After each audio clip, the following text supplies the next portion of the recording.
Welcome in, everybody. I'm Jen Frederick. This is Philadelphia Live. As you can see by all of these boxes, there is a lot happening, all of it live. Right next to me, RFK Jr. has just spoken. As you can see, the room is busy. You can still see him there. Other cabinet members in attendance. If they continue to take questions or talk, we'll go to it. Your money. As you know, it has been largely a down, but certainly an up and down week on Wall Street. As you can see, it does not look good today. And then there is a meeting of the Armed Services Committee. Remember, the Senate just voted on whether or not there should be a resolution that would require President Trump to seek congressional approval. That resolution was turned down.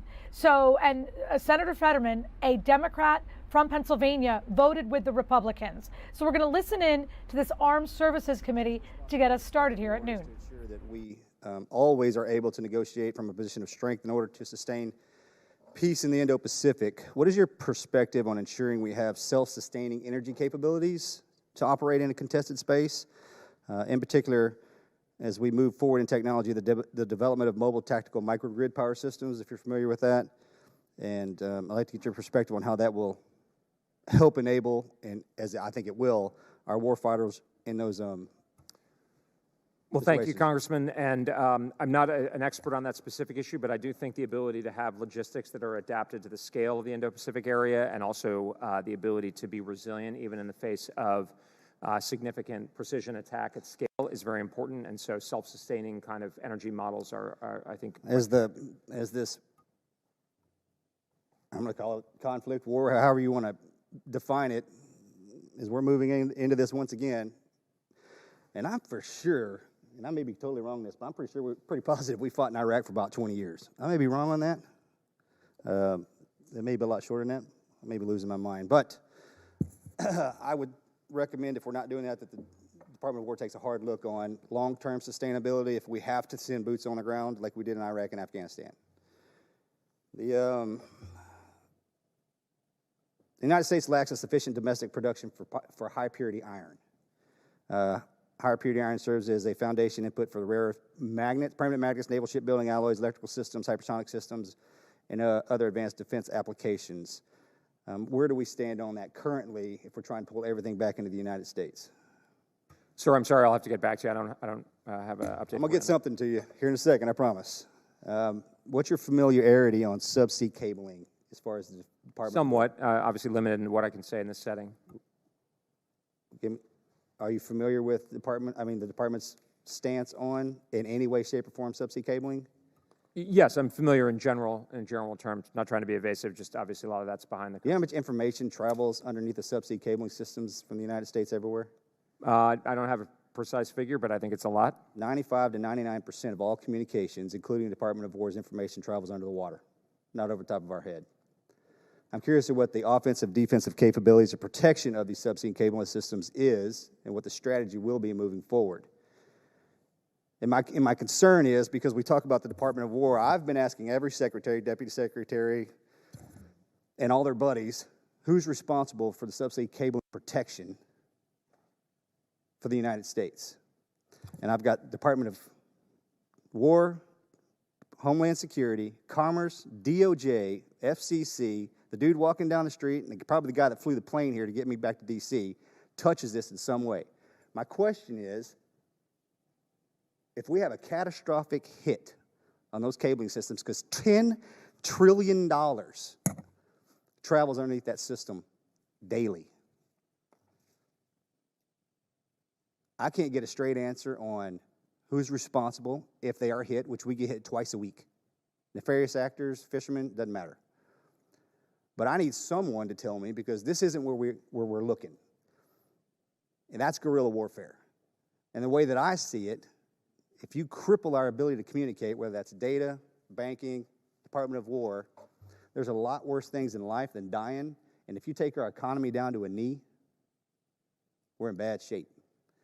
So I'm assuming you can't speak to me in detail in this setting, but what I would like to have is either come see you come see me, or in this classified setting that we're going to have after the fact. I need some answers from the Department of War, because I'll say not if, but when something happens, somebody's going to have to speak to us and tell us why, because what I don't want is to say that we weren't looking. Fair enough? More than fair, sir. I share your concern about it. It's not, I'm the policy guy, but I commit to get you a good answer, and would be delighted to talk to you further about that and other topics. All right. Mr. Chairman, I yield. Gentleman yields back. Chair, and I recognize the gentlelady from Washington, Ms. Strickland.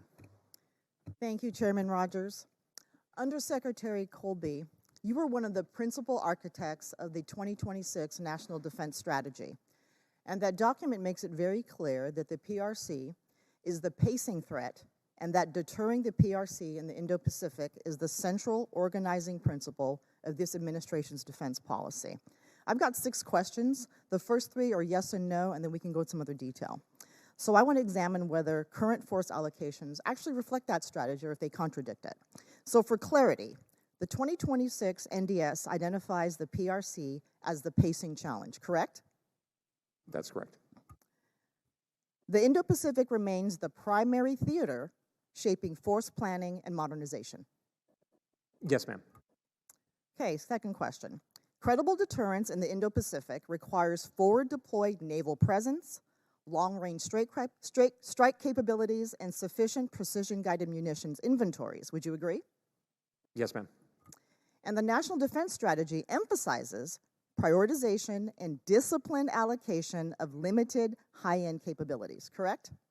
Correct. All right, so now let's turn to current operations.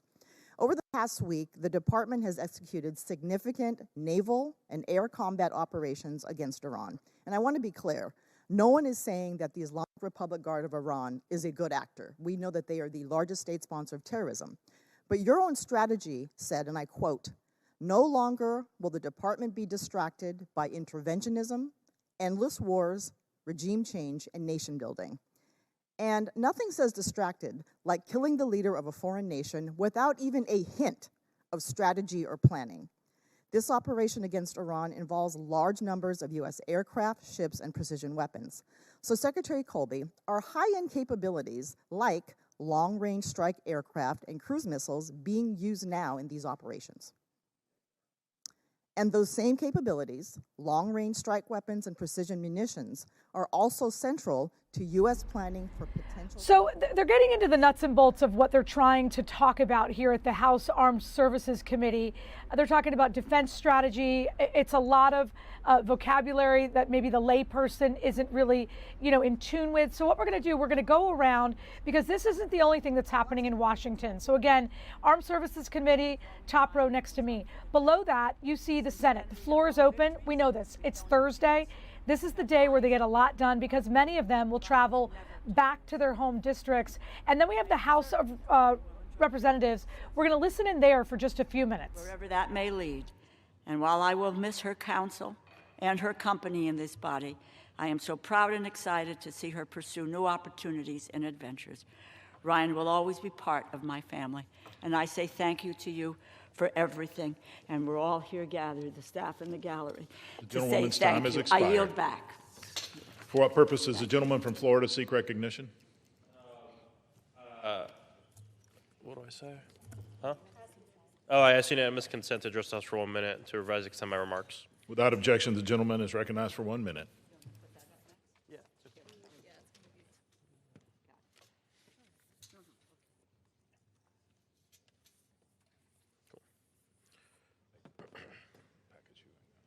Mr. Speaker, one of the files is about President Trump and Mar-a-Lago. What it reads starting here is Jeffrey Epstein forwarded Ghislaine Maxwell an email from Jack Goldberger. What it says starting here is, J.E. ever expelled from Mar-a-Lago? No. He was not a member, may have been a guest, never asked to leave. Mark Epstein said Trump on J.E. plane is true. I've been on a lot of planes, may have been on his plane, no young girls on plane. What do you know about allegations against J.E.? Only what I read in the paper. Trump ever been at J.E. house? I may have been there with my wife. Any young girls there? No. May have been children of guests, but that's it. Trump specifically asked Garton to advise us of the interview. Brad had also previously talked to a manager at Mar-a-Lago. Bernd Lempt confirmed J.E. never asked to leave Mar-a-Lago. That's this document, the final one that we'll report on today. The Department of Justice is still sitting on about 3 million files. They continue to pull things back and hide them every day. The government is lying to us, and we'll continue to fight until we have full transparency. The Thank you. I gentleman's yield time back. has expired. For what purpose does the gentlewoman from Michigan seek recognition? And to address the House for 1 minute and revise my remarks. Without objection, the gentlewoman is recognized for 1 minute. DTE Energy is out of control. They are requesting another outrageous rate hike just days after state regulators approved $242 million in increase, an increase of 4.6% per customer. This is our residents getting their utility costs increased. Our families can't afford higher rates with more power outages that wipe out groceries, spoil our medicines in our refrigerator, leave our neighbors without critical medical services, all because DTE in Michigan would rather spend money on campaign contributions than invest in reliability. DTE doesn't even care about reliability because they care about record profits and pay for shareholders and executives. The company, Speaker, made $1.5 billion in profits last year. This is unchecked corporate greed. DTE already charges some of the highest rates in the nation, but provides unreliable service and performs hundreds of thousands of utility shutoffs per year. And guess who subsidizes those shutoffs, Mr. Speaker? LAHI program, the taxpayers. So enough is enough. DTE Energy needs to be checked and held accountable. Gentlewoman's time has expired. For what purpose does the gentlewoman from New Jersey seek recognition?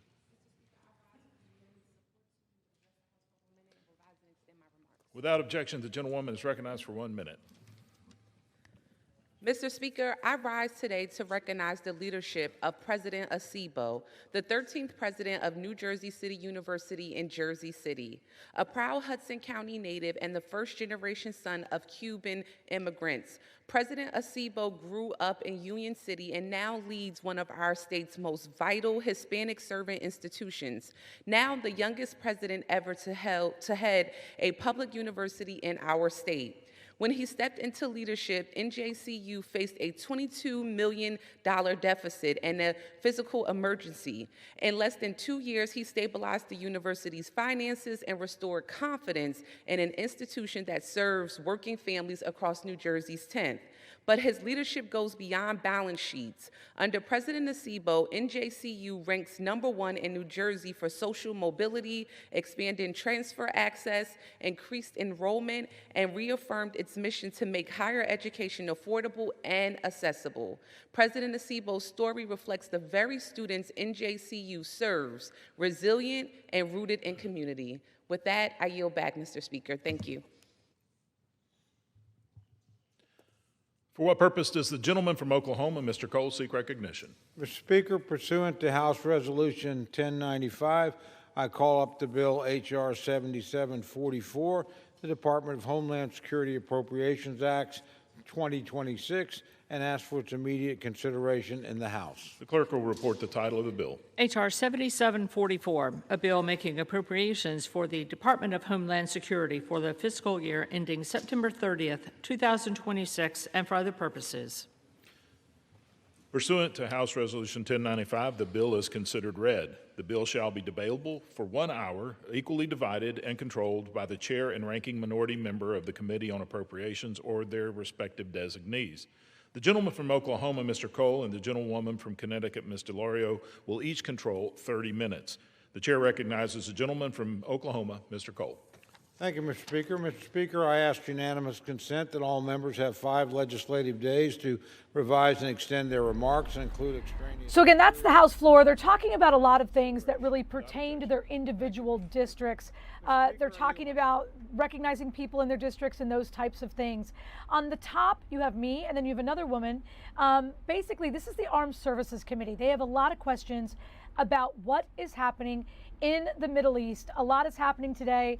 We do know that one of the state-sponsored oil areas in Bahrain was hit. There's a lot happening. We're going to listen in. The aircraft carrier readiness schedule and that sort of thing. Can I ask who is the one trying to tell the Navy how to do their business? I don't know. Okay, I'd like that name, please, when you get a chance. Switching gears a little bit, in my last remaining seconds, talk about munitions capacity and Ukraine support. The war in Ukraine, Operation Epic Fury in Iran have drawn heavily on U.S. precision munitions and air defense interceptors. Has the department increased production of key munitions such as artillery shells, air defense interceptors, and long-range missiles over the past year? I'm sorry, could you say that again? I apologize. Has the Department of War increased production of key munitions such as artillery shells, air defense interceptors, and long-range missiles over the past year? I'm worried about. I'd have to get you specific figures, ma'am, but we certainly are moving very much in the right direction. I'm confident that we're going to continue acceleration. My time has expired. I'll yield back. Chair, now recognize the gentleman from New York, Mr. Ryan. Thank you, Mr. Chair. Morning, Mr. Colby. I want to start with a quote. Quote, from a military perspective, the focus really needs to be tightly on the Pacific, especially the first island chain in Taiwan. Does that ring a bell? Rings a bell, sir? That was you. Quote, some believe that Washington can conduct a major military effort in the Middle East and maintain its advantage in Asia. That's a self-comforting delusion, quote. Does that ring a bell? I defer to you, sir. Where the source? That was you, Mr. Colby. Quote, does the USA want to be the policeman of the Middle East, getting nothing but spending precious lives and trillions of dollars? Do we want to be there forever? Does that ring a bell? I defer to you on the sourcing, sir. That was actually President Trump in his first term. How about this one? Quote, we simply cannot afford to get enmeshed in a large Middle East war. That one? I defer to you, sir. That was actually you, Mr. Colby. One more time, quote, our interest, I think, very much is in not going to war with Iran. It would be a huge distraction of resources. It would be massively expensive to our country. That one? Defer to you, sir. That's the Vice President, Mr. Vance, in October of 2024. Last one. Quote, an intervention would not only cost American lives, but also consume vast munitions and equipment and distract American readiness from Asia, harming U.S. capacity to deter China. That one? Defer to you on sourcing, sir. And I'm not trying to play gotcha. I'm trying to understand a massive inconsistency in what you've said and others in the administration. That was actually from a piece that you wrote. I'll put the title up just to help recall. I think it's pretty straightforward. And I remember reading it and largely agreeing with it at the time. The subhead of the piece, the title, Don't Let Iran Distract from China, the subhead, Beijing's bid to dominate Asia is a far greater threat than anything Tehran can do in the Middle East. Mr. Chairman, I ask unanimous consent to enter this article from the Wall Street Journal, by the way, into the record. Without objection, so ordered. Thank you, Mr. Chair. Mr. Colby, my question is, do you still believe this? Excuse me. Sir, I don't think we are going to be distracted. We're very conscious of this, the strategy and the efforts of the department, including 1.5 trillion. Not the distraction piece. I mean, you're very clear that it's a mistake, that there's a far greater threat. Sir, I don't think the current operations are a mistake. I think we are scoping the military objectives in light of the overall strategy under the President's direction. They are reasonable and attainable military objectives. In the interest of time, I think any reasonable observer would say there's a massive inconsistency in what you've said for years and frankly dedicate a lot of your personal career to before this position versus what you're doing now. So the question is, were you wrong then or are you wrong now? I don't agree with your characterization, sir. That's fine. And to bring it to the present moment, as many of my colleagues have quoted, the National Defense Strategy, which you wrote, or helped lead anyway, which was signed by the Secretary of Defense, which was approved by the President, begins with a line that for good reason has been repeated many times today, and I'll repeat it again on the record. No longer will the department be distracted by interventionism, endless wars, regime change, and nation building. In case that wasn't crystal clear, in October 2024, then candidate Trump said, quote, you're not going to have a war with me. In case that wasn't clear, in his victory speech on election night, he said, quote, I'm not going to start a war. I'm going to stop wars. My constituents, the American people, everybody watching this, how could we consider that anything but just a straight up betrayal of promises made and a lack of any strategic coherence? I frankly think, and I don't use this word lightly, I think you are lying to the American people about it. I think the Vice President has lied about it. The President is lying about it. And to bring it into stark relief is these 6 brave patriots that we lost. And don't you think we at least owe them and their tremendous sacrifice, which our nation is grateful for, just being honest?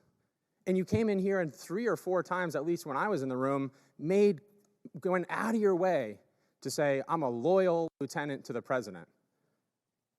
And I know you're exhausted because I don't think you actually agree with a lot of what he's doing. So I'm going to give you a chance to at least say that. Well, I fully reject your characterization, sir, and I am being honest, and I think this is, this administration is going to be prepared for peace through strength, and that's what the president's talked about. Gentleman's has time delivered expired. Chair, now recognize the gentleman from Georgia, Mr. McCormick. Thank you, Mr. Chair. I'm actually going to... So as you can see, this is going to get spicy at times. It is the House Armed Services Committee. They're talking about the U.S. defense strategy. The president has said that the war can go on, quote, forever, that we have the weapons, we have the personnel, we have the strategy. So those are some of the things that they're going to be talking about. Again, Bahrain says an Iranian missile hit a state-run oil refinery today. It's one of the updates. We're going to bring you some of those as well. We've got a lot happening, all of it live. We're going to take a quick 2-minute break, and we'll be right back.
Welcome back in, everybody. I'm Jen Frederick. This is Philadelphia Live. I'm going to take you through these quad boxes. The first one on your upper left where the word live is, that is a live shot of Tel Aviv. As you know, just about a week ago, Israel and the United States launched an attack on Iran.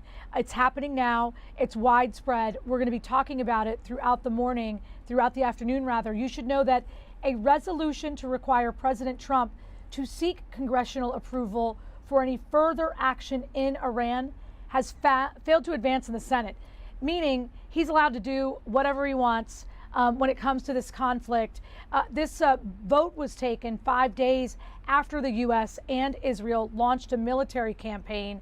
Notably, Pennsylvania Senator, who is a Democrat, John Fetterman, the only Democrat to vote against advancing the War Powers Resolution, again, allowing this conflict to continue. Right next to that, on the top, you see the gentleman there. That is your Armed Services Committee. They're talking about how all this is going to work. Do we have the money, the weapons, the manpower to sustain the conflict that is now spread into at least 14 countries? Below that, the U.S. Senate is open, and then also the House floor is also open everyone's talking, all eyes are on what's happening right here in the United States and beyond.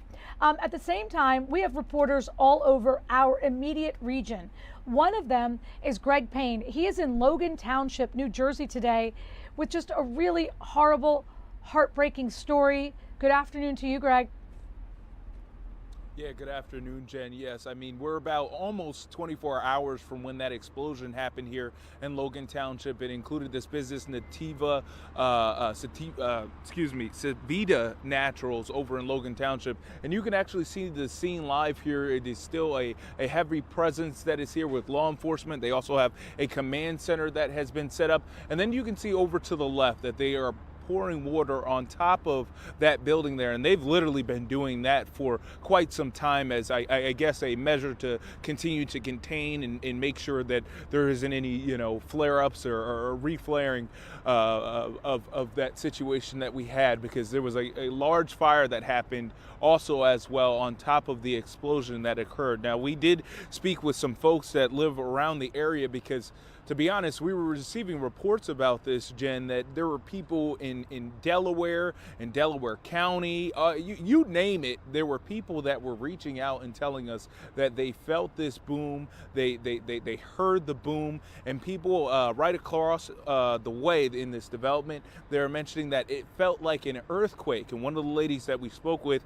she had mentioned the fact that she is from Oklahoma, and she's used to the feelings of earthquakes, and she said what she felt that day at 2:30 p.m. yesterday, she was like, she thought that it was an earthquake. And she was mentioning how a large amount of her neighbors, I mean, they literally hopped out of their homes. They were all scattering, just trying to figure out what was going on. And so, unfortunately, as you had mentioned, I mean, this is a very serious situation that resulted in some folks, about 5 folks, they have reported that have been injured in this situation. Now, the extent of those injuries are yet to be determined. They have not told us officially all of the injuries that we're dealing with, but it was a very substantial explosion that was heard all across our region and really shook up a lot of people. A lot of people saying that they are just happy and fortunate that it wasn't even way worse. But I mean, with even saying that, it's still extremely bad, especially with the fact that there were 5 people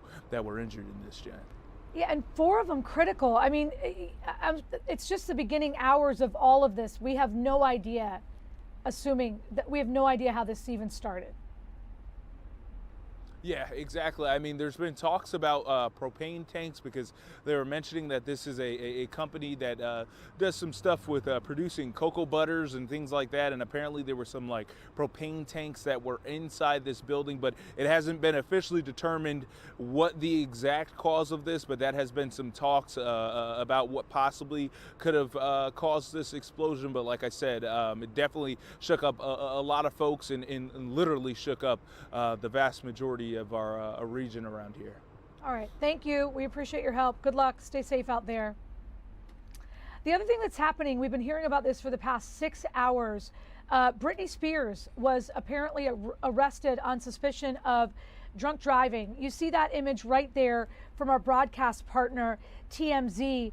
What we're learning is that Britney Spears has been arrested and released. The charge in this, not exactly clear. We do know that Britney was taken to a hospital because they needed to draw her blood to get some evidence there. I want you to know we do have a reporter that's going to join us on this story in about 20 minutes, but it's something that people are talking about. You know, we always look at what you guys are searching, what you guys are looking for. We know this is a story that many people are curious about. So we are on it. We have a lot of the details that you might not have heard. And she apparently has taken down her kind of controversial Instagram page. We'll talk a little bit about that, like I said, when we have a reporter in just a little bit. We're also going to have the head coach of your Philadelphia Union in just a little bit. As we wait for both of those, we know that in Washington, there is a lot of discussion. There's a lot going on today. Again, I'm going to give you this quad box. At the top, that's Tel Aviv. That is live. Israel and the United States launched an attack on Iran last weekend. So next to that, that's the U.S. Armed Services Committee. They're talking about whether or not we have the money, the manpower for a sustained conflict. We're going to listen in just a minute. Below him, you see the Senate floor, the House floor. So we're going to go back to the Armed Services Committee just for a few minutes. And really, to get your opinion, how did you advise the secretary to that, okay, now basically the Department of Defense is conducting legal operations, really, justice operations, police operations, rather than, which is not our authority to do so. Well, I think a different assessment that I defer to my colleagues on the legal side, but I fully support the operations that are done consistent with the law, and they are. And this is a very serious threat to the American people, and that's one of the main points of the strategy is to introduce the military instrument into the defense of our interests in the Western Hemisphere, but not overdoing it. It's not there to conduct law, right? It's not a law enforcement agency. But law enforcement wasn't working, sir. Well, it's still sufficient. Obviously, it's a critical part of it. I will not argue that point, right? But that doesn't make the Department of Defense a law. All of a sudden now it has to start enforcing the law because it wasn't being done properly. With that, I yield back. Gentleman's time's expired. I've just been made aware by staff that we have a hard stop at 12:45 to go into classified session. So we will try to adhere to that. Mr. McGuire of Virginia is recognized. Thank you, Mr. Chairman. Thank you, Secretary Colby. And thank you to all of our men and women that are veterans or continuing to serve our country that are here. I say it all the time, and I mean it. Of all the committees I could be on, this is my favorite committee because I'm a protector, I'm a father of 5, I'm a Navy SEAL veteran, and I know we would not have a country without our men and women who serve in our incredible military. We have the best military in the world with the best spirit and the best training and the best equipment. And evidence of that is Operation Midnight Hammer. Who would have thought that we could do that?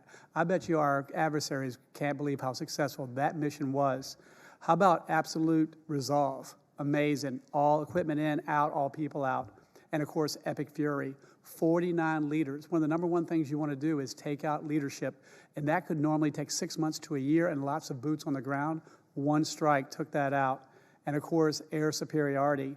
But we couldn't do that without the leadership of this Commander-in-Chief, Secretary of War Pete Hegseth, General Kane, Secretary Colby, and the Department of War, but also without the leadership of the chairman and this committee. That success is because of what we do here. All right, so again, that's the House Armed Services Committee. We do know that they're going to go into a classified session in about 15 minutes. Again, a lot of the information they are talking about pertains to what is happening in the Middle East at this moment. On Saturday, it will be a week. We will have a week of attacks. Israel and Iran launching that over the weekend, and then we were notified about it Sunday morning. All right, we do have the head coach of the Philadelphia Union, Bradley Carnell. He's speaking now. We're going to listen in. Yeah, it's a good question. And, I think you've seen the way the league is trending in the last year. Of the type of caliber of DP coming into the league. I think it's been, whether it's us or any other team, there's good players in every club, right? There's DPs rolling in every other week, and that's good for us because we always have to play at the highest alertness and concentration, and at the levels that we think brings us success. I think it's great for the league. Timo's a great player in his own right. He's very decorated, won so many things. But it's our job to make, lives difficult of the opponent, of the individual. And I think, we do that at a very high level. We believe in our way, and we're excited about the game. And like I said, it's great for the league. It's great to come up against great players. But I don't think it's anything new to us. Your phone striker, Ezekiel, in the games he's played, powerful is the best word to describe the header he scores and tread that. Sure. It looks like he has taken to the system fairly well. Now that he's got a little bit of rest and he's ready to go for Saturday, I guess what's the talk with him about? I guess kind of just playing his own game, forgetting. Sure. Yeah, listen, I mean, we're when we sign a player like EZ, we know his ceiling, and I think that's very important to know. He's still very young. And there's still a lot of growing to do. So I think he has shown some good attributes with and against the ball. But just because he's out for a week, it doesn't mean he's been on holiday. He's been working behind the scenes and really disciplined in his physical attributes to maintain his sharpness and to maintain his match ready at all times. So again, it's about creating hunger. And I don't, you know me now. I don't speak about one striker. I speak about every one of our strikers.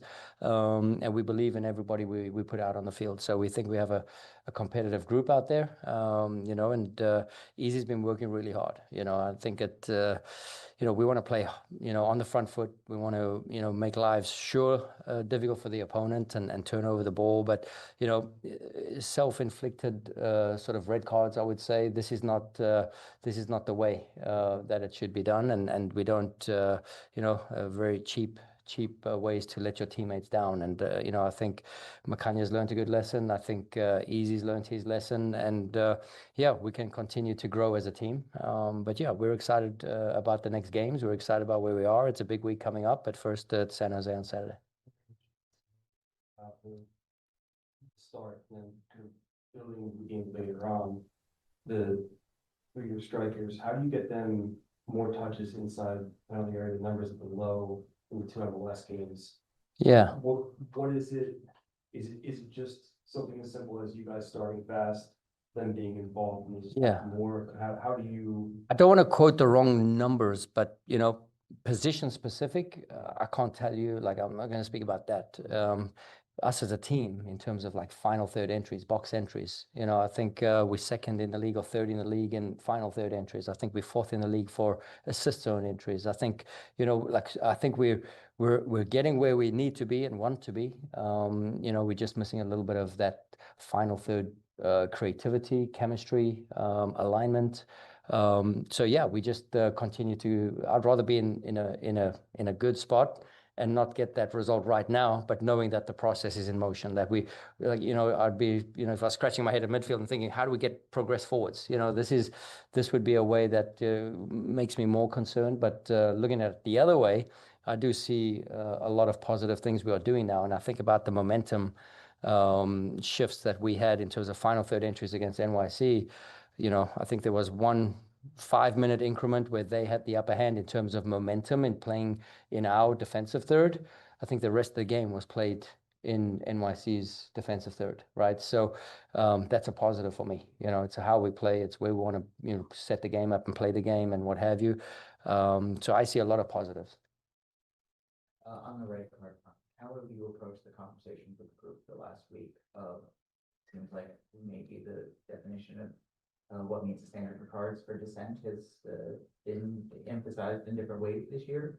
How have you kind of approached that conversation? Yeah, we've approached it as a group, we've approached it as individuals, but also in the moments I'm looking for, acknowledgement of who we are as a group right now, and we're a bit of a younger group, which is, totally fine. But, we've challenged the guys on the field to, be an extra set of eyes, ears, look after each other, give each other a reinforcement message, keep each other in check, keep each other aligned, and motivated and positive, right? So we've spoken a lot about that as a group, and we feel in every step that we take is a step in the right direction. So we're working in our quest to advance in the Champions Cup and get our first 3 points in the league.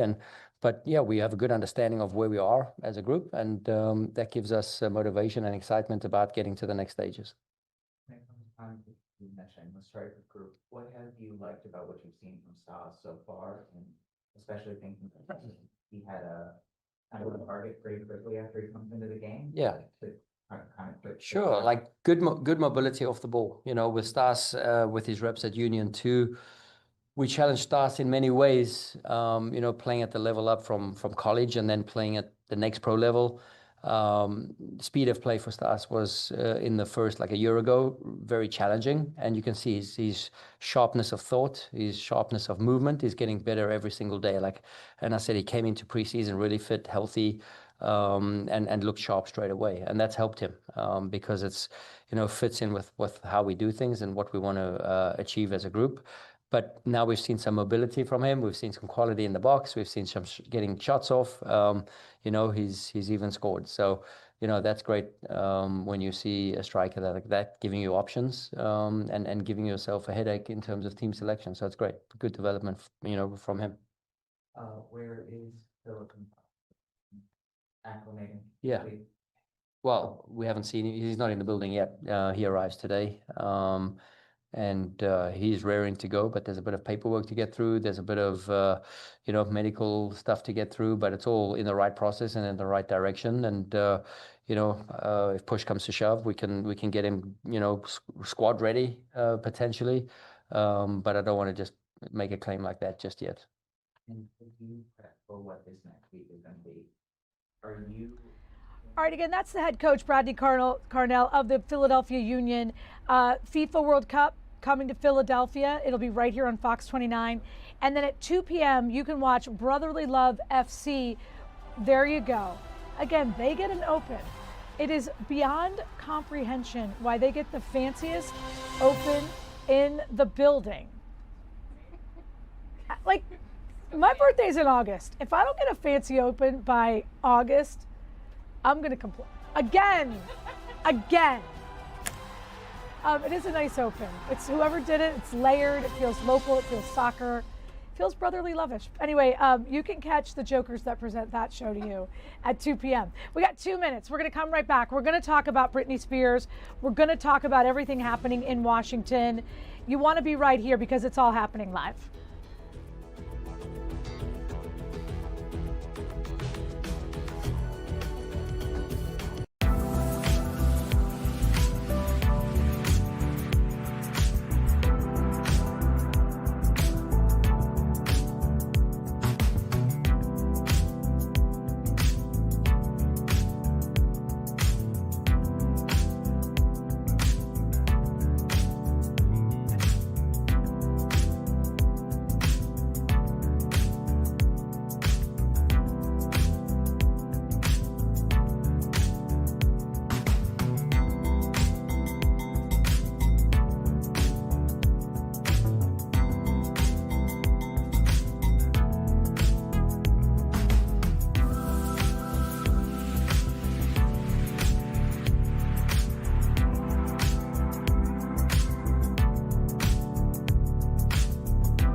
Welcome back in, everybody. I'm Jen Frederick. We're on with you guys until 2 p.m. One of the things that we've been talking about in the newsroom, we've been watching you guys Google search it and trying to figure out what is going on. Overnight, Britney Spears was arrested on suspicion of driving under the influence. She was taken to a hospital. Her blood was drawn. So there are more questions than answers about what happened last night. We are going to bring in Rob Scher. He's the host of the Naughty and Nice show. Good afternoon. Good afternoon to you. Good to see you, my friend. Okay, so first of all, what do we know about the arrest and what might have happened after? Yeah, late last night, LA time, about 9 p.m., Britney was driving erratically. This is not the first time that she has been accused of doing this. And so she was pulled over. She was handcuffed. She was taken in and she didn't leave the police station until the wee hours of the morning. We know that she went to hospital afterwards. Now she's back home. She lives a very isolated life. There's not that many people around her. Her manager has put out a statement saying they're hoping that this is a teachable, a learnable moment, but everybody's very worried about Britney Spears. You know, years ago when I used to be in LA and I would cover American Idol, it was kind of at the height of when the Paps were out there following her. You know, she had a conversation with these guys and she would say, I'm going to be here for a dance rehearsal. Like, she had a really good relationship with the people who followed her. And you just said it, her life has changed so much since those years. Obviously, the conservatorship is no more. And then in those recent years, between the conservatorship and now, watching her on social media, many of her fans that wanted her to break free from the family have been worried about her, correct? Yeah, really good point. So be careful what you wish for here. Britney was under conservatorship for over 13 years, and I think a lot of her fans really wanted her to be free. Who wouldn't want somebody they love, a pop star they admire, to be free? However, you have to ask, why was she under that conservatorship? There's a recent debate, a very similar debate about Wendy Williams and her conservatorship. Knowing both ladies, I used to do publicity for Britney Spears. It was a really needed measure. Britney's in a very dangerous place, and she's been in that place for a long time. I would argue that her dad kept her alive for the last decade. That's how serious the situation was. So we all wanted this, or a lot of us wanted this conservatorship to end, but none of us had thought about what happens next. She's pretty much by herself. So, you know, Jamie was always the one, her dad you're referring to, in the car, driving her, literally like a parent of a teenager, even when she was in her 20s, making sure that, you just said it, keeping her alive. Is there anything that can be done, and I don't know if you know the answer to this, that's not quite a conservatorship, but not quite as free as she has been now? I don't know if there's like, maybe this will result in some like court-enforced therapy, counseling, guidance. I'm not sure either one of us know the answer, but I think people are looking for something in between.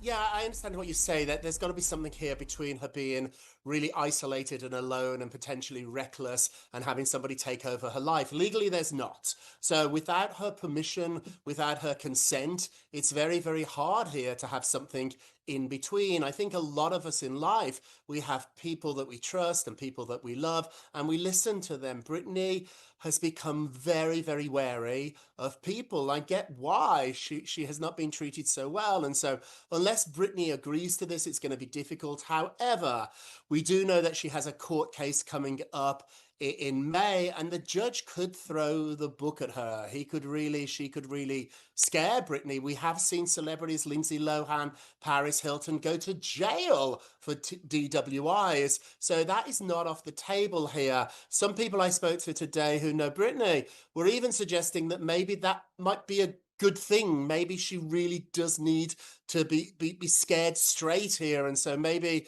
a lot of tough love might help Britney Spears. I think her manager said something like maybe her sons will come, maybe she'll get some visitation, maybe the family will also be involved in helping her in a positive way.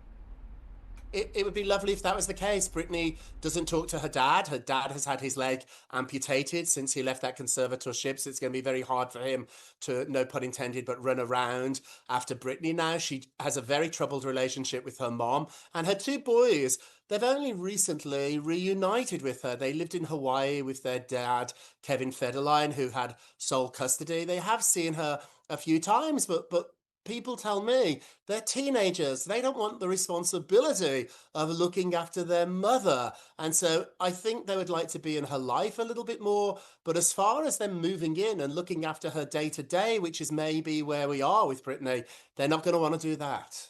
All right. Thank you so much. We love to get your insight on all of this. You know, when we all saw the headline, we were like back in, you know, the late 90s, early aughts, as they say, the early 2000s. And no one wants to see this, but it is interesting that many people are saying this may be something that can move her life forward in a positive way.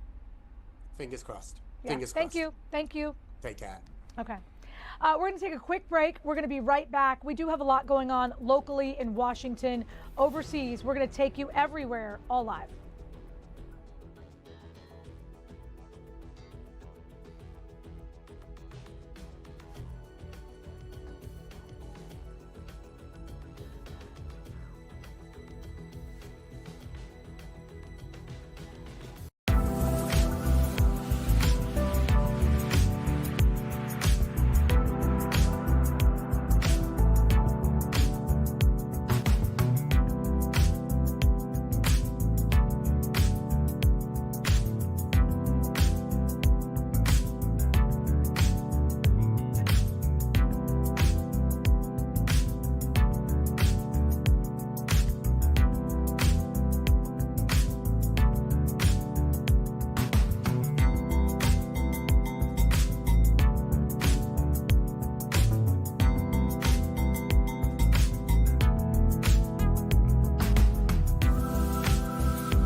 Welcome back in, everybody. I'm Jen Frederick. This is Philadelphia Live. We're going to be with you until 2 o'clock. I want to walk you around the quad box that you see. Again, that's Tel Aviv. That is a live image of what's happening in Israel at this hour. Remember, the United States as well as Israel in a joint mission attacked Iran over the weekend. So we're going into the first full week in a couple of days. Because of that, the stock market is not looking good.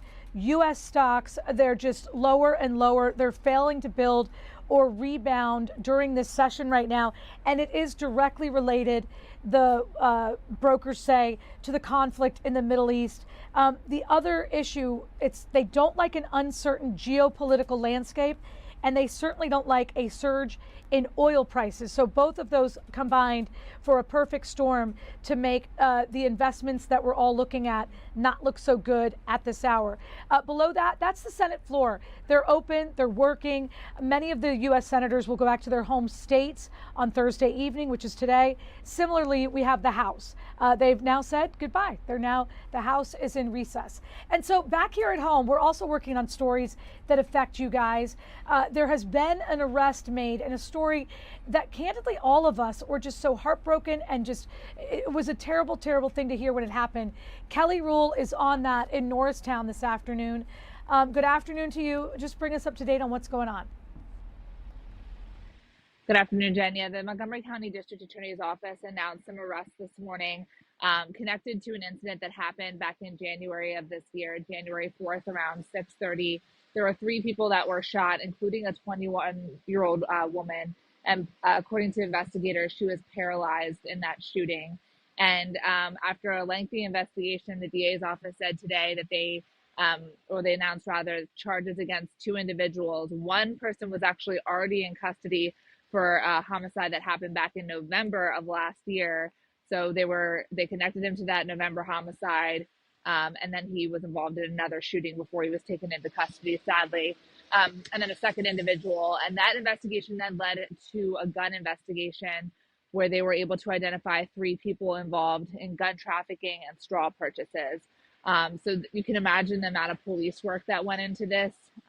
Very thorough investigation, and we'll kind of walk you through that later today. But I was able to speak with the mom of that 21-year-old woman that was paralyzed. She says she has 2 young children. She's still in a rehab facility. They're trying to get her home. Obviously, this has been devastating and really hard for their family. You know, we've seen it when people who have been injured that severely, with the help of a rehab facility, can find a way to walk, find a way to move in some way. Do we know if she has any hope in, getting better or getting more mobile? We're hoping to hear more, but she was able to tell me that it sounds like she was able to get some movement in one of her legs, but not with the other. So I think she still has a long way to go. But you're right. I mean, those rehab facilities are amazing, and they can make amazing strides. So we're hopeful that'll be the case for her. But right now, our family's focused on getting their house ready to be able to bring her home so she can, so there's wheelchair access and she can get around, and that she can be with her young children as well, because obviously they're suffering through all this too. Cannot imagine, especially you think about being a mom in the days after Christmas.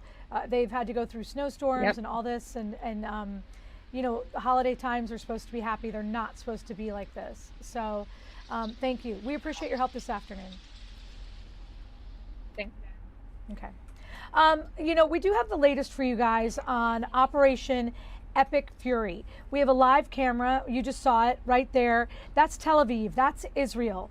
Some of the things that have been happening during the day, just before we went on the air at noon, Bahrain had said that an Iranian missile hit a state-run oil refinery there in that country. So we've been talking about this, the oil, the money, oil fuels literally so many parts of what we do in the United States and the world. So when the oil refineries are damaged or they can't work, that affects all of us, not just, for cars. Oil fuels the heat in our homes and so many other things. The other thing that happened earlier today in Washington, there was a resolution. That resolution said they wanted to require it was last night. They wanted to require President Trump to seek congressional approval for any further action in Iran. That vote failed to advance in the Senate. So basically what it means is that the conflict can continue. There was senators that voted on this. The vote was 47 to 53, largely along party lines. But Pennsylvania Senator, who is a Democrat, John Fetterman, did vote with the Republicans. Again, basically they're trying to say that President Trump needs congressional approval for any further action. Again, that was voted down. We were talking earlier today on Good Day about what to call this. Is it a conflict? Is it a war? And we were talking with Doug Luzader, who, you know, works in Washington all year long. And he said, you know what? The conflict in Vietnam was never approved by Congress, but we do call it the Vietnam War. So it will be interesting to see what we do continue to call it as the days and weeks continue into this. So what we're going to do is we're going to take a quick break. We've got 2 minutes. You know, there was something that happened over the weekend, a deadly shooting in Austin, Texas. We have a press conference coming up on that. Many more things are happening live. Stay with us. It's just 2 minutes.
Welcome back in, everybody. I'm Jen Frederick. This is Philadelphia Live. That is a foggy, yucky, I don't like it skyline. And it's kind of been like that all day. It's been very dreary when it wasn't pouring and raining. But many people are saying, you know what? They'll take it because at least it's not single-digit weather, snow and ice. But we do want better weather. Right now, that's not a pretty map. I don't like that at all. We do know that it's going to be kind of yucky. The good news is for putting up with this yuckiness, which looks like it's going to continue all day, unsettled, showers around, clouds, not my favorite temperature. I think by early next week or midweek next week, yeah, this is all right. I'll take it. That's what I'm looking for. So look at that. They did it too fast. The weather department, they're so mean. Wait, okay, when it goes to the good weather, see if you can pause it. Let's see. You can't pause it? Oh, we'll see if I was running things around here. The good news is we think it's going to be in the 70s. We think it's going to be sunny if you're a sports parent. You know, your kids are probably trying out.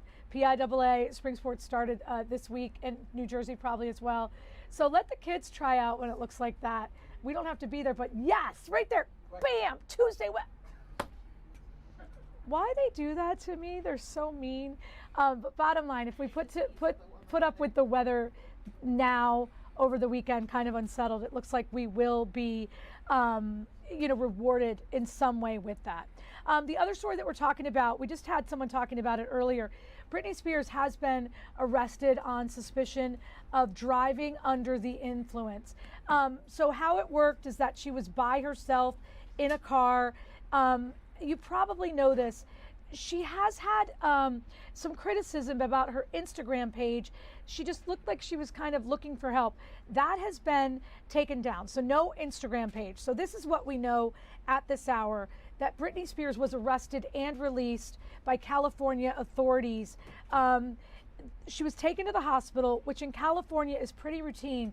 The reason why, they had to draw blood to try and evaluate her blood alcohol content.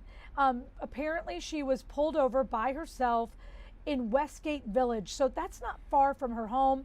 No injuries. She was taken there.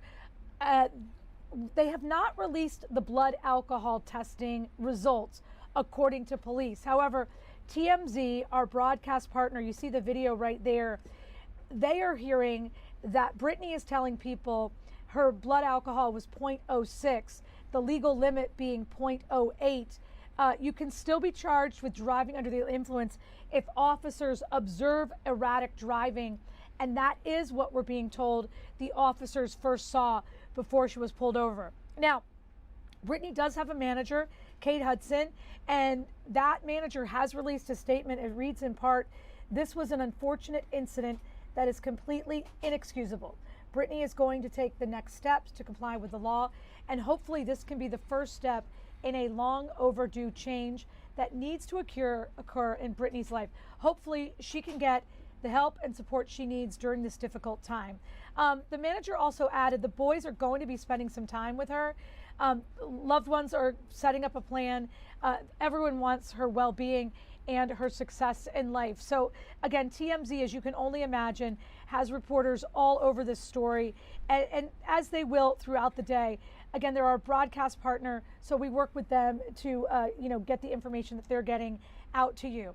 At the same time, stock market not looking good. Look at that right there. 900 points the Dow has fallen. Oil resumes its surge. Right now it's looking like $80 a barrel.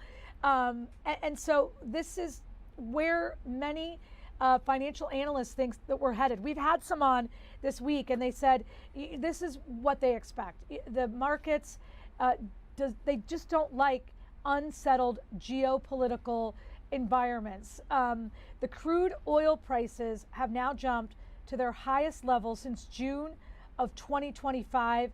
Iran is telling people what they're hitting. Iran has said it has hit an oil tanker. We do know that even the U.S. West Texas Intermediate crude futures are popping 6% up to about $79 a barrel. All of that meaning your money is going to take a hit. The New York Stock Exchange is woven in so many of the American retirement funds. And so this is going to be something that many people are going to be watching.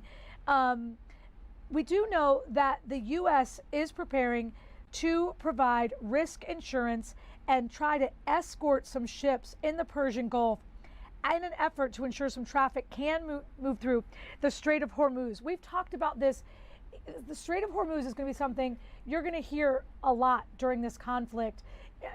Janet Tedwell from AAA was talking about the fact that if the oil can't get through there, it can't get to where the people in the West need it. And so that is going to be a big deal. So again, the White House not saying the timeline for when they're going to have an escort to help with that, but they are saying it is something that they are focused on.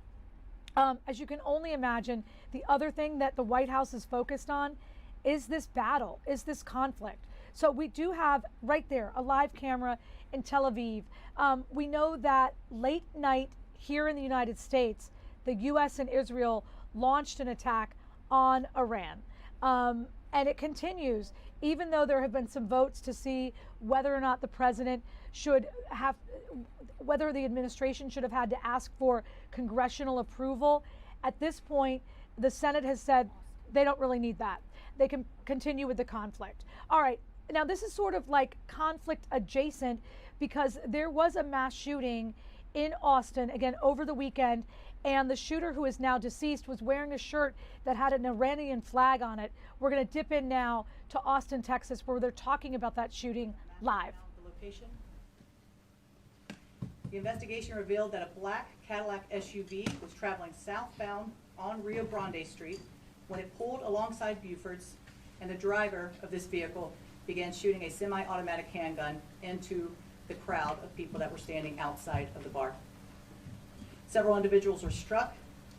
The vehicle then continued westbound on West 6th and parked near the intersection of West 6th Street and Wood. The suspect then exited the vehicle armed with an AR-15 rifle. The suspect fired at a pedestrian, striking them, then walked back toward the bar. As additional officers arrived, they were directed by the suspect's location by brave people that were caught in this nightmare, and they worked to move bystanders to safety and establish a secure perimeter. At 2:03, 3 officers located the suspect near the intersection of West 6th and West Avenue. The suspect discharged his firearm at the direction of the officers. The 3 officers discharged their firearms, striking him multiple times. Officers approached the suspect, took him into custody, requested medical assistance. The suspect was later pronounced deceased at the scene. Our suspect is a 53-year-old male. The Austin Police Department has had no contacts with this suspect. His only interaction with law enforcement was in 2022, and that was a check welfare in an outside agency. This call was referenced his mental health. As this investigation has progressed, APD has learned of additional victims. APD is now aware of a total of 19 people that have been struck by gunfire. 3 people, including the suspect, were pronounced deceased at the scene. The 2 deceased victims on scene were identified as a loving daughter and a friend, Savitha Sean, 21 years of age, and a loving son and friend, Ryder Harrington, 19 years of age. These are 2 people that were dearly loved throughout this community, and that is quite clear. Both young individuals with bright futures ahead of them. On Monday, March 2nd, one of the victims, identified as a loving son and friend, George Pedersen, 30 years of age, was pronounced deceased, and he had just moved to Austin 2 weeks prior. At this time, 2 victims remain at local hospitals, with 1 in critical condition. Before we begin showing the material, I want to acknowledge the complexity and the gravity of this scene. This viewing material that you're about to see is difficult to hear, it's difficult to see. We didn't do this for the shock value. This is about being as transparent as we can, and believe me, we had to look through video that was appropriate to release to all of you. But it was important, again, to understand the events that led up to this officer-involved shooting. Any video showing the suspect firing his pistol into the crowd is too graphic to show, and we will not share that publicly. We will begin by listening to 2 911 calls, and as you can imagine, we received numerous calls, 911 calls, which were hard to listen to. And these are the 2 that we're going to be sharing today.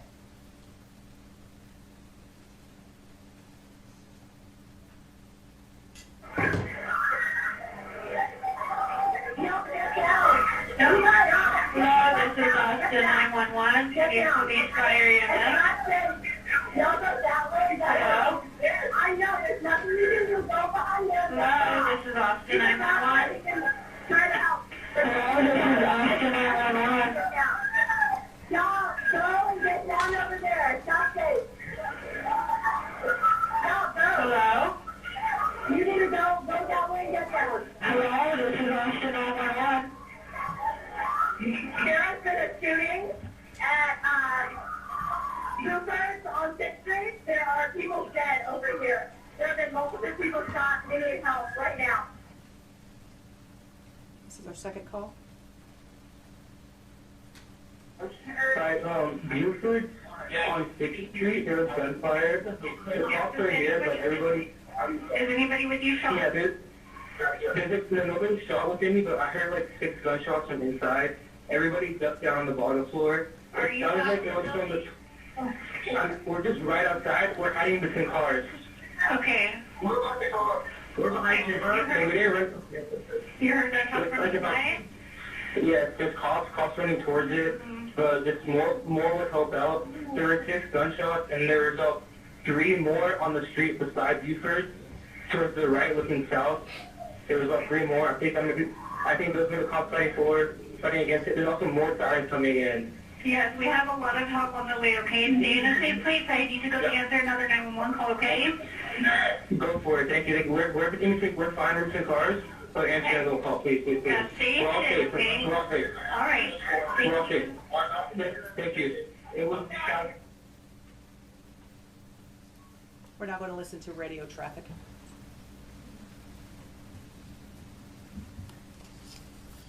That the shooter vehicle is going to be a Chevy Tahoe. They are saying somebody was shot. George 301 going 23, units hold the air. They heard 6 or 7 gunshots. We have a director travel suspect. George 301, I see a black Chevy Tahoe. DR 403. I do have one victim. Looks like he possibly shot it. We're right here on the side street. It's going to be a male. We got to pull it to also be about, we probably have about 6 or 8 people that are active been shot. We're going 23 with the medics at the clear, bring them in. George 301, this one needs to be a CYOA. That's an officer. We're on the city officers we can get.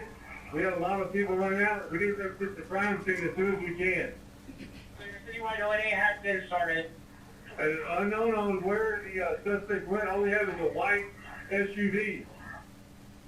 505, I'll be in fast. RTF 1 is 23. 79, I'm in command. RTF 2, I have command. We're inside here first. We have at least 1 victim, patient contact. Responding units, we need you guys to clear 6th Street. EMS to have a route of ingress. George 505, AXP is going to be 6 in Rio. Right, 302 to responding units. I cannot stress this enough. You guys need to keep 6th Street clear. Shut it down if you have to. Here, George, just let y'all know you pretty much got the city coming to you. Do you want them to stage at the main and dispatch from there? What do you guys need? 709, there are additional shots being fired.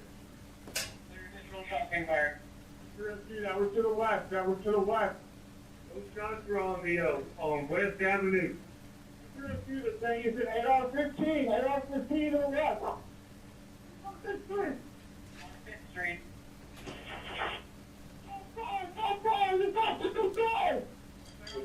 Fire, 1 down.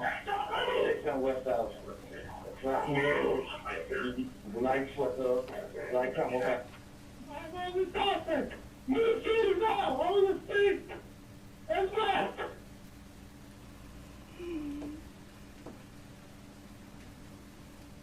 Now we're going to listen to, or we're going to look at video, and this first video is from a parked vehicle that picked this video up.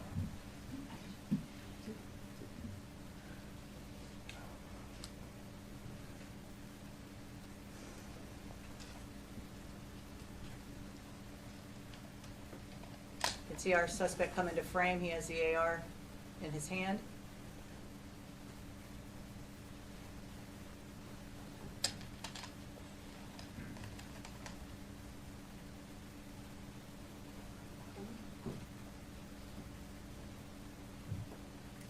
And this is a pedestrian that was walking by. Second video is our halo surveillance. That is our high activity location observation. And this is throughout downtown, at least that 6th Street area. We were able to capture this. And the red circle there is going to be, this is after he parked the vehicle and as he's walking eastbound on 6th Street toward the officers. This is what that's going to show.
here.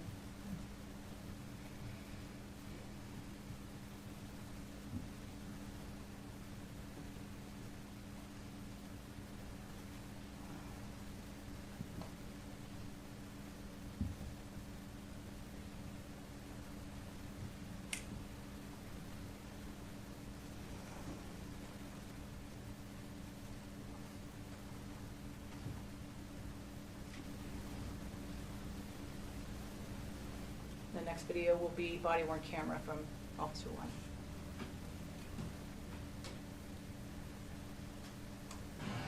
That was more gunshots.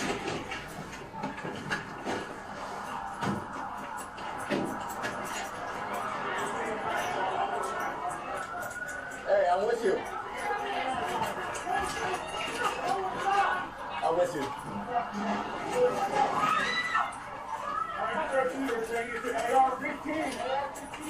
Down! Everybody down! Down! Down! Down! Where is he?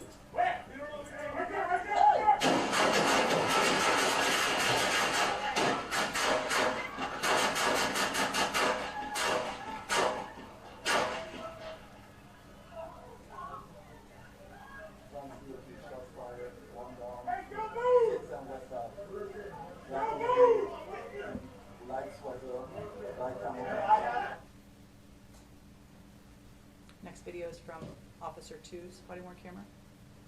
This was an officer that was on West Street. On the ground! Where is it? Where is it? Over there! Over there! Over there! Over there! Over there! He's on 6th Street! Where is it? Where is it? Who shot?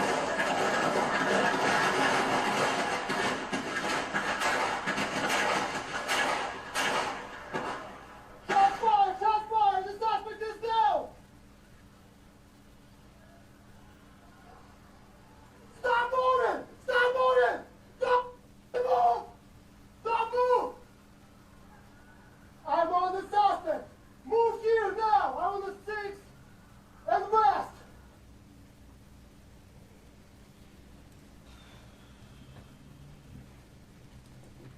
This concludes the materials that we're going to be showing you today. I want to again recognize the bravery of our officers. You saw that firsthand as they ran into danger to stop this. It is quite clear that they saved multiple lives. And also to the people, the brave people that were around, giving direction on where this guy was. Everybody was looking to identify him and to stop this threat. So I want to thank, again, the officers that engaged him, the officers that responded, that started putting tourniquets and rendering first aid immediately to victims. As you can see, this was a chaotic scene that was overwhelming for many, and it's overwhelming to watch it. I walk into our PIO office and people are in tears and they're listening to these things, and it is hard and it's challenging. This devastation just doesn't affect the community, and my goodness, I don't think any of us can imagine what these families are going through right now, the suffering that they are dealing with, but our hearts are with them. I want to thank the mayor. Thank you for your leadership, city management team, just fantastic, giving us all the resources that we need. Again, this is an investigation that is continuing, still working with our FBI partners. I also want to thank DA Garza for publicly exonerating and publicly acknowledging the heroism of our officers. I want to thank him. And then I want to also make sure that our community is aware of our victim services. We have a fantastic victim service here in APD. We have 52 counselors. We're very fortunate here, but anyone who is having any trauma or any issues or questions about this can call them at 512-974-5037. Also, if anyone has evidence that they would like to send, I know a lot of people captured video and audio. This QR code, if they want to hit that, they can send and upload that information, and that will go to a detective. And again, if you see, the amazing thing is when we look at all of these 911 calls, it's about calling as soon as possible. Anyone who sees something, hears something, please call 911 immediately. Thank you all for coming. All right, that's Austin, Texas. Again, more evidence in what happened, the mass shooting that happened over the weekend. We're going to take a quick break. We'll be right back.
welcome back in, everybody. That is Lincoln Financial Field. We're showing you that because we follow the social media feeds of all of the players, all the teams, candidly. And look at this.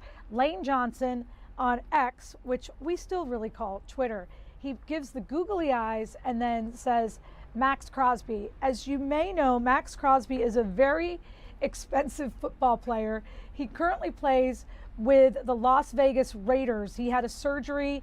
He's on the free agent market, and a lot of people are hoping that the Eagles may take a look at him. Interestingly, one of the coaches from the Eagles is now with the Raiders. Ronell Williams, he played football at Westchester. He's now your linebacker. He's not a free agent. But he might be traded. What? Because why? Why? He didn't play at the end of this last season, right? And then he had that surgery, and there you see it. Lane Johnson. So what does he know? Remember, we love Lane Johnson. Does he like the idea of having him on the team? Max Crosby, we're going to find out.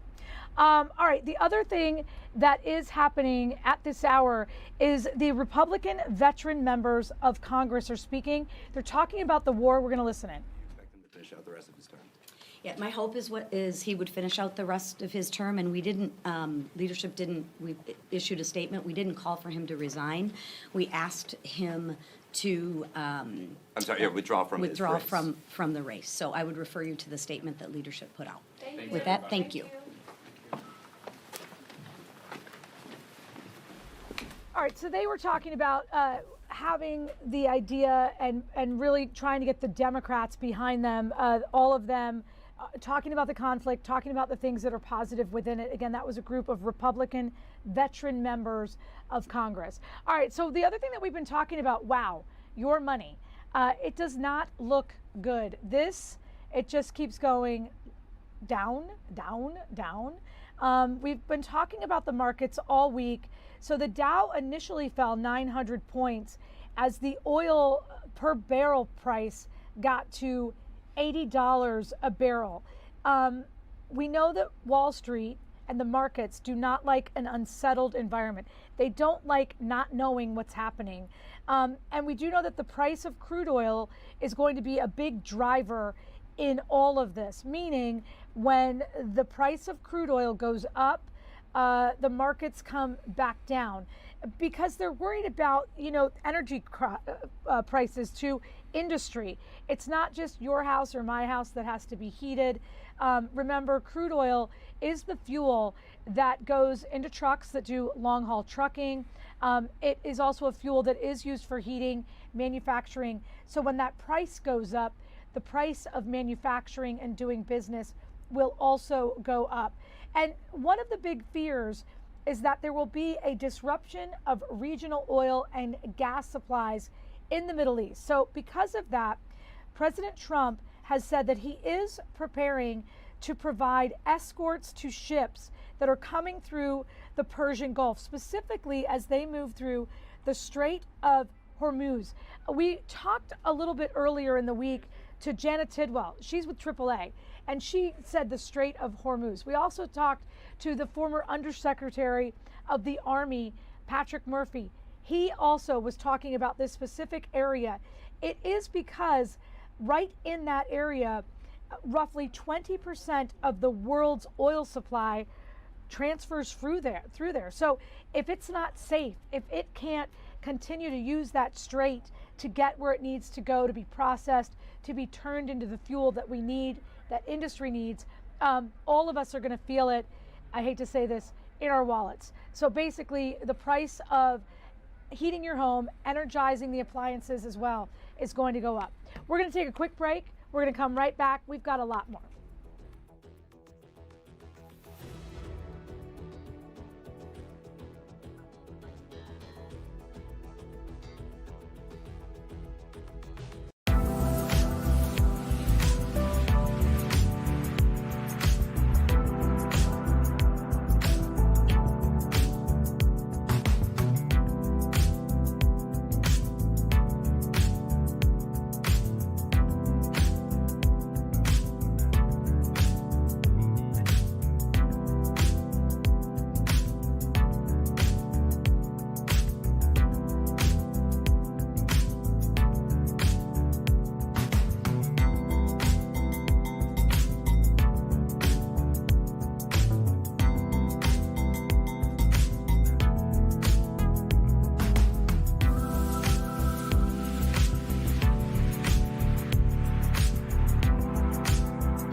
welcome back in, everybody. We do have a live camera that's up. This is something that's happening. The attorneys general of Arizona, New York, Oregon, and California are suing the Trump administration. So we do have a live camera there. We're going to try and dip in. That's happening. We're going to be checking it out. We're basically on podium watch. That gentleman is talking. I'm not sure that's what we're looking for. But we do know that Philadelphia 76ers Jabari Walker is with Skechers delivering a surprise. It's happening, there we go, at Frankfurt High School. They're going to give the students there a $25,000 investment in sports and STEM, all through an organization called adoptaclassroom.org. So again, Skechers and this organization have partnered with Jabari Walker. 900 kids attend Frankfurt High School. So, you know, this guy, he's from the community. He plays for the Sixers. So he's really committed to hard work, discipline, teamwork. So you see there, the sneakers are there. And we're told it's a surprise. So I'm not sure if the kids are kind of like coming into, does this look like teachers or kids? I feel like it's a little bit of both. They're coming into this auditorium at Frankfurt High School. Elaine, one of our photographers, is there.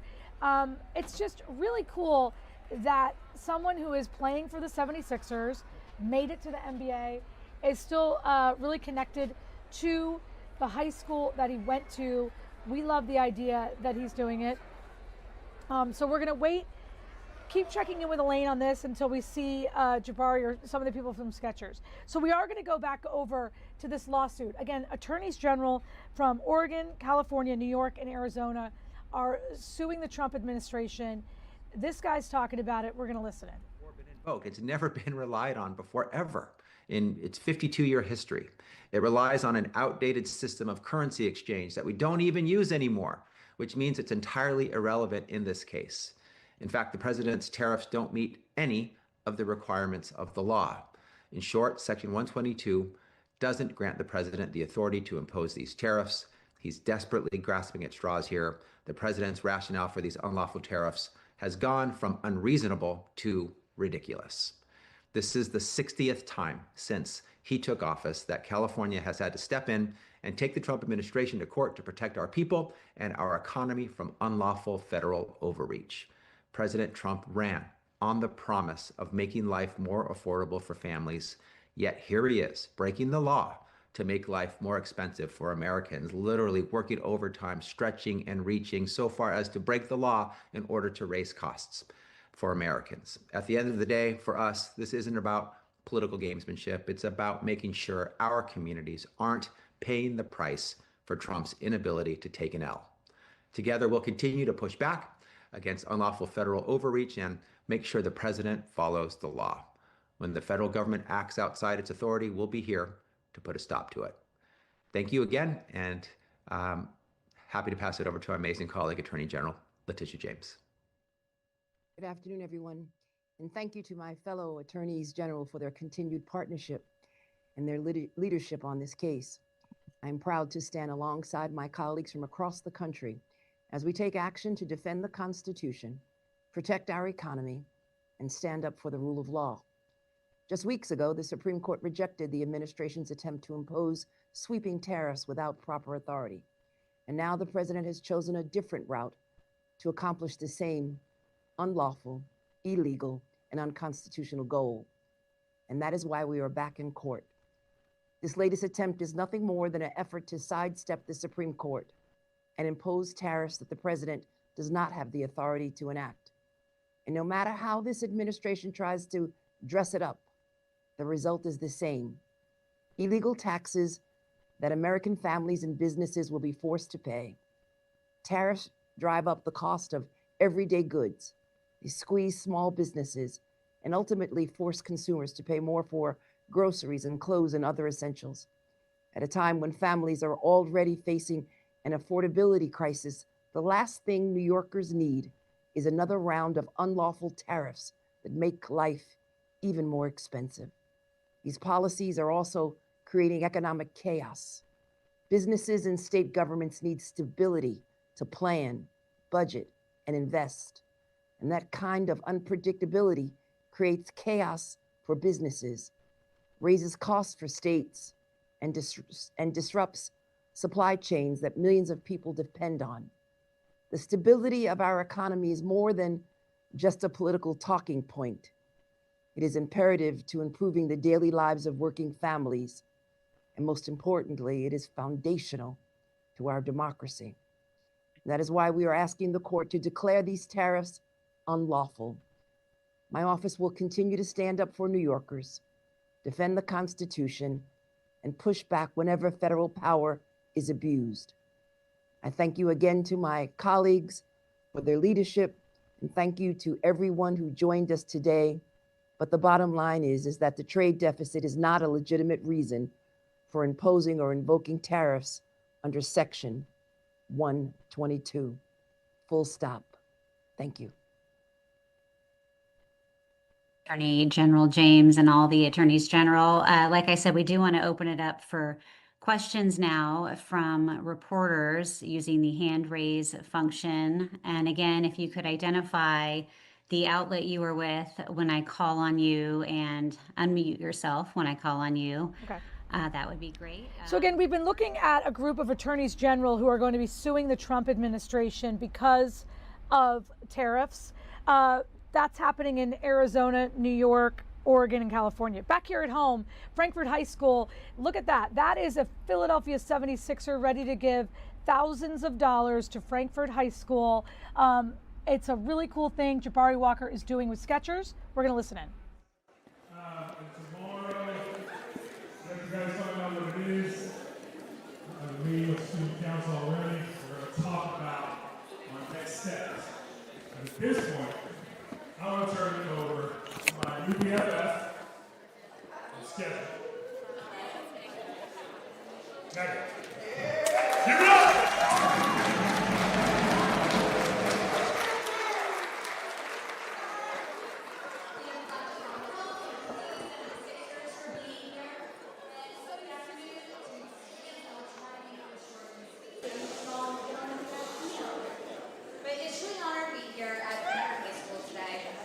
We are so excited to be here in Philadelphia, a city with incredible pride, resilience, and heart.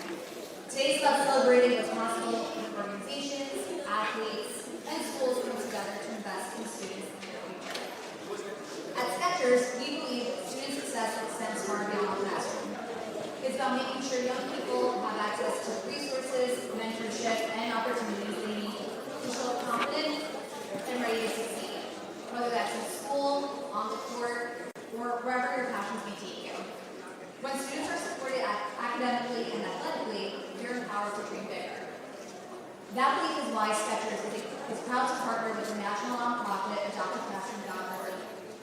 2025 marks the 5th consecutive year we raised funds in Skechers retail stores nationwide to support this important work. Since 2021, we've raised more than $670,000, helping provide critical classroom supplies, essentials, and athletic resources to more than 17,000 students in under-resourced schools across the U.S. and Puerto Rico. Today's support for Frankfurt High School reflects that continuing commitment.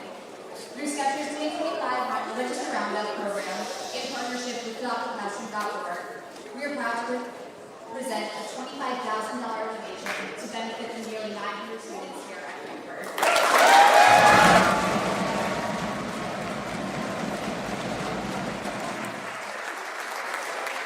These funds will directly support $15,000 towards sports programming and $10,000 towards STEM initiatives.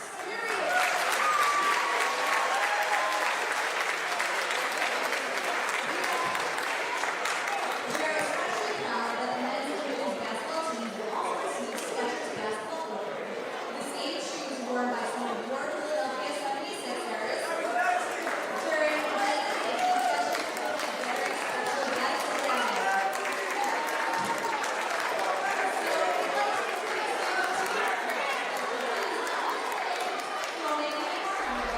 So again, you can see there that Jabari Walker and Skechers, they have partnered together to give a lot of money to the students at Frankfurt High School. It's hard to hear them, so we're going to dip to a quick break. We're going to come right back. We've got Jennifer Lee and so much more as we. Hey, Who's playing there tonight? Anyone? Flyers. Let's go, Fly Guys.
Welcome back in, everybody. I'm Jen Frederick. This is Philadelphia Live. We're glad you're here. Caitlin's here.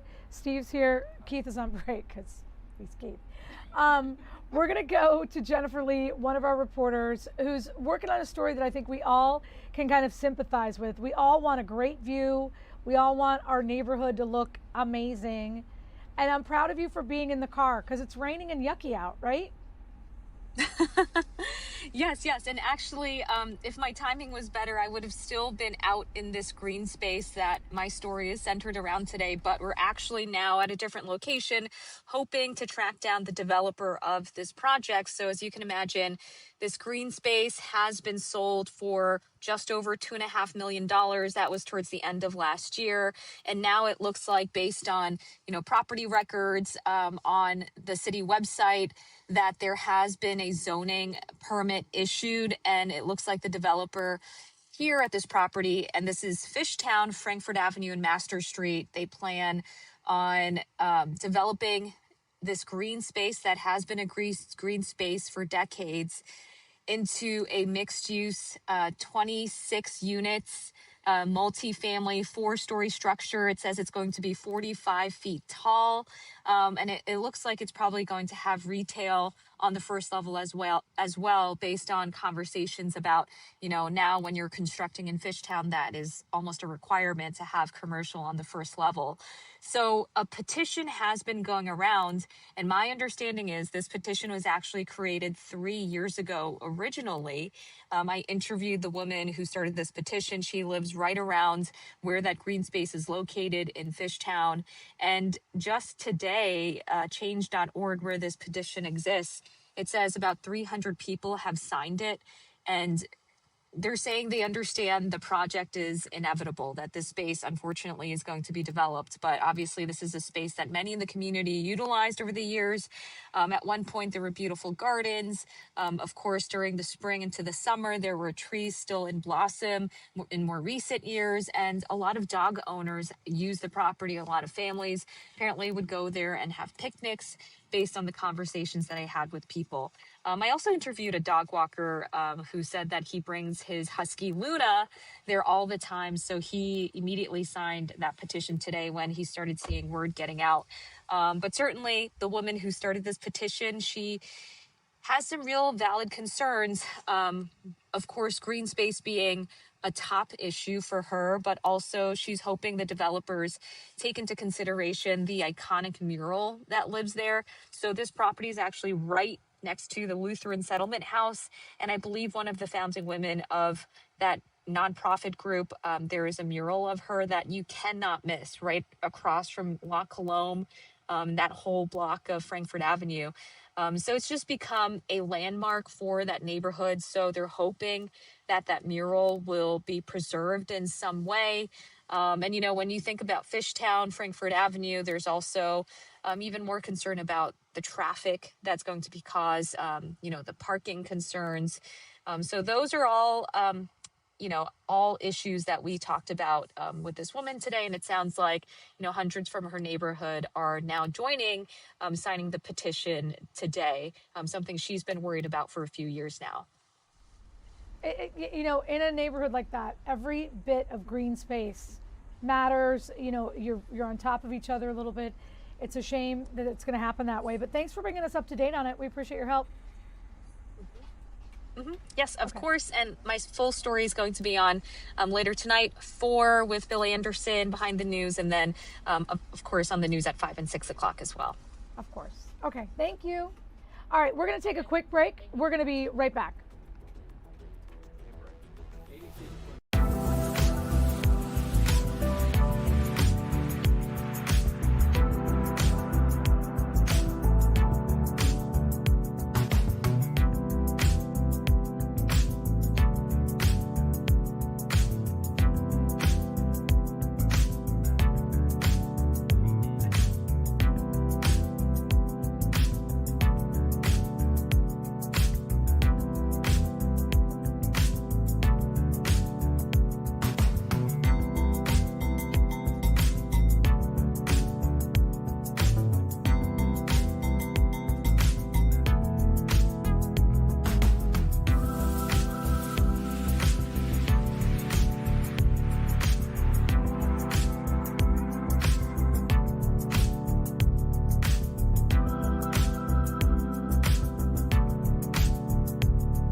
All right, welcome back.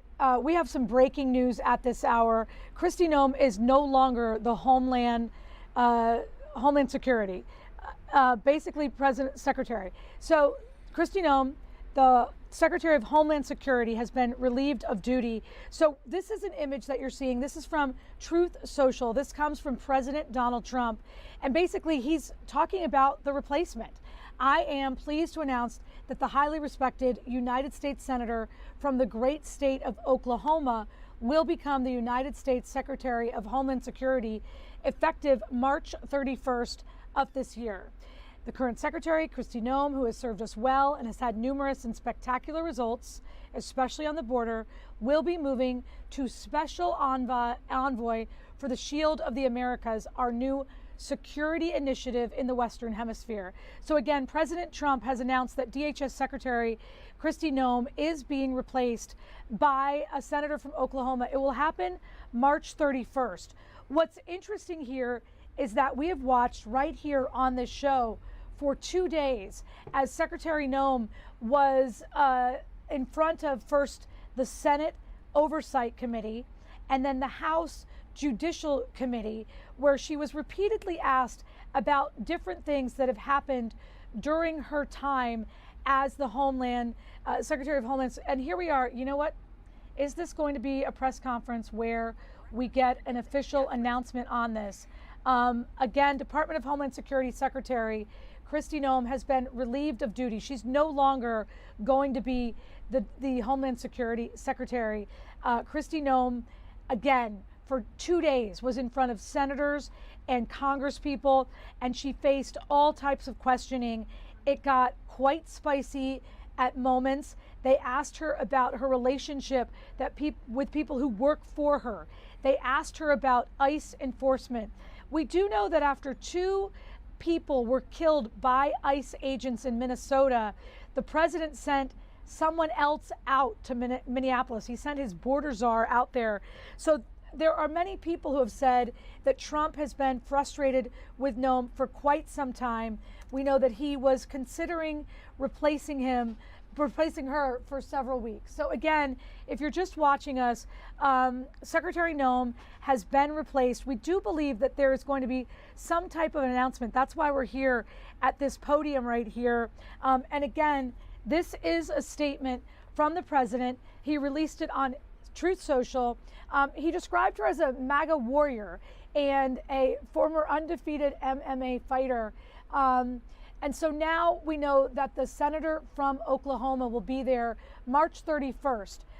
Again, he's saying the new person will be a spectacular Secretary of Homeland Security.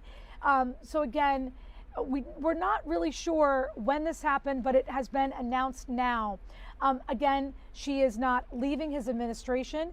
It says here that she will be moving to a new position, that being called the Special Envoy for the Shield of the Americas. And we do believe that the announcement is going to happen specifically to her new position in Doral, Florida. So all of the details, again, are coming from the president himself via his Truth Social account. What you're looking at that now is our partner. That is Live News Now. It's another Fox product. We're going to listen in just for a minute and hear what they're saying. Capitol Hill as she was being grilled by lawmakers. And as you noted, some of even the Republican lawmakers were holding her feet to the fire. Share with me, the very latest on this news as it has just been made official, President Trump firing DHS Secretary Kristi Noem. Well, right. You go back to the Alex Preddy situation and how the situation in Minnesota had unfolded. There were rumblings that there was frustration within the White House when it comes to DHS Secretary Kristi Noem, including some members, maybe not the biggest Trump loyalist out there, those who've been critical of the president on the Republican side, who had called on him to fire Kristi Noem or ask her to resign.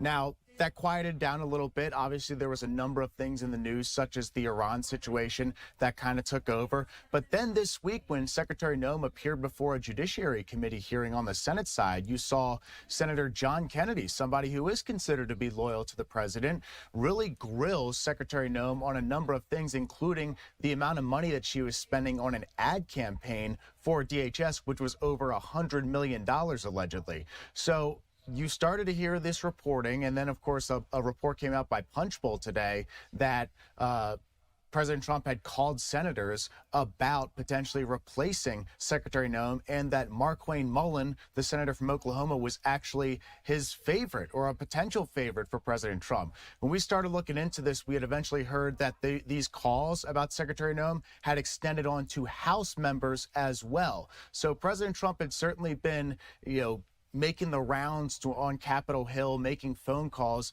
about Secretary Noem's future, and it seemed like the rumblings were just getting louder and louder throughout the day, and this all happened relatively quick. This news came out earlier today. There were a lot of questions that were going around, but ultimately, sitting here right now, Secretary Noem is going to be out on March 31st, and the expectation is Markwayne Mullin is going to replace her. And I did want to share with our viewers once again, Ryan, the social media post that President Trump posted just moments ago. And I wanted to get your take on all of this. You know, I'm just going to read just a few snippets for our viewers. But he starts with saying, "I am pleased to announce that the highly respected United States Senator from the great state of Oklahoma, Markwayne Mullin, will become the United States Secretary of Homeland Security effective March 30." So again, as you see it, the president has named a new Secretary of Homeland Security. They're saying it's happening at the hour. Officially, the new secretary will take their responsibility on March 31st, and it will be Markwayne Mullin, a Republican from Oklahoma. He's announcing all this, and by he, I mean the president, on Truth Social. Kristi Noem, former South Dakota congressman and the governor there, led the president's Department of Homeland Security during the second term. But for the past 2 days, she really was grilled, again, first by the Senate Oversight Committee and then the House Judicial Committee. And so it was interesting to hear what they were asking her about. Many of the Republicans who are, are lockstep with Trump were the people who were grilling her about ad campaigns, about what is happening in cities like Minneapolis, her relationship with the people who work for her. And it was unrelenting. It was from 9 a.m. until at least 2 p.m. both days. And at the end of the day, this is what's happening. She, at many times, was not willing to answer the questions that the senators and the representatives were asking of her. Every moment of it was very, very contentious. You saw Republicans were asking her questions, also Democrats as well. Again, this is live now. So one of the things we're doing, we're looking at everything that is going on all around our resources. These are our news partners. Basically, once again, if you are just joining us, the president has named a new Secretary of Homeland Security. So Kristi Noem will no longer have that position. We know that in recent weeks and months, the president was talking about replacing her. We know that she was replaced in Minneapolis, in Minnesota, by a man he calls his border czar.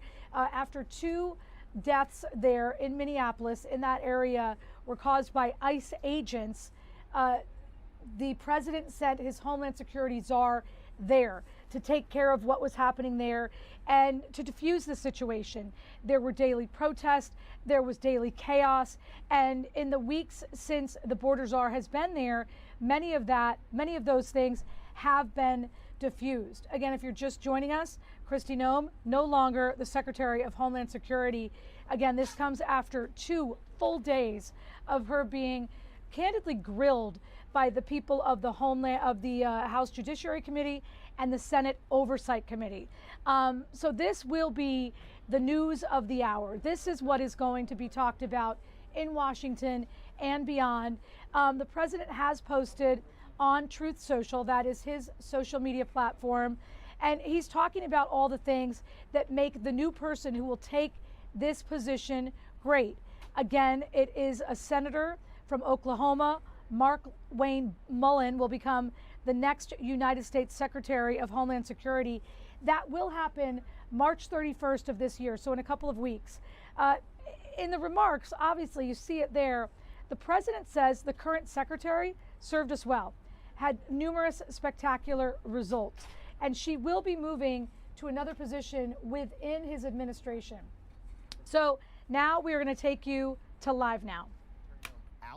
Of her position, she's now got a path to being out from her position, and that's been made public by President Trump. But obviously, this is within an hour of each other, so whether or not that's going to happen right at this moment, it's hard to see. But this does appear to make it easier to potentially have a path forward on DHS funding if, in fact, Kristi Noem is not going to be the DHS secretary in the near future. And Ryan, for our viewers, I did want to just put up a photo of Senator Mullins so that they are aware of who this particular gentleman is. Markwayne Mullin, now going to be the new Secretary of Homeland Security. He is a senator from Oklahoma. He's going to start this job March 31st. Ryan, can you share a little bit more in terms of the timing of all of this? I mean,